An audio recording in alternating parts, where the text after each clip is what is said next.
plus important dans la Première Guerre mondiale, une des raisons pour laquelle l'élite voulait une guerre, n'était pas seulement de conquérir donc, des terres comme l'Ukraine ou de la Mésopotamie où il y avait le pétrole, ça c'est des facteurs impérialistes, des objectifs impérialistes. Mais avant la guerre, l'élite européenne, allemande, française, britannique, russe, etc., avait peur de la démocratisation. Il y avait, vers la fin du XIXe siècle, un processus de démocratisation. Petit à petit, l'idée de la démocratie a fait des progrès. Et du point de vue d'une élite, ce n'est pas une bonne chose. Aujourd'hui, on aime nous faire croire que l'élite adore la démocratie.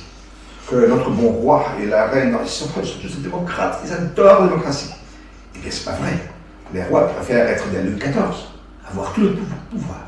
Alors, même tous ensemble, la noblesse et la haute bourgeoisie, qui ensemble constituent ce que j'appelle l'élite, donc dans un pays, ne représentent pas plus de 10%. Dans une démocratie où chacun s'est voté, où il y a le suffrage universel, ils sont condamnés à perdre dans les élections. Et ça veut dire perdre le pouvoir. Alors il faut un projet antidémocratique, contre-révolutionnaire, antisocialiste. La guerre. Parce qu'à la guerre, vous savez, en français on dit à la guerre comme à la guerre. À la guerre, on ne parle plus. C'est pas comme dans les parlements où tout le monde se... À la guerre, quelqu'un donne des ordres et les autres obéissent inconditionnellement. Alors, c'était là l'idée que la guerre allait résoudre le problème social. La guerre comme antidote à la révolution. La guerre comme moyen pour arrêter la démocratisation.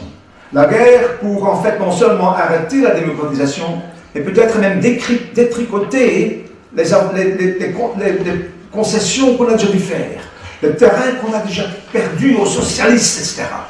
En fait, du point de vue de l'aristocratie de l'élite européenne, l'idée en 1914 c'était un grand bond, pas en avant comme disait Mao, mais en arrière.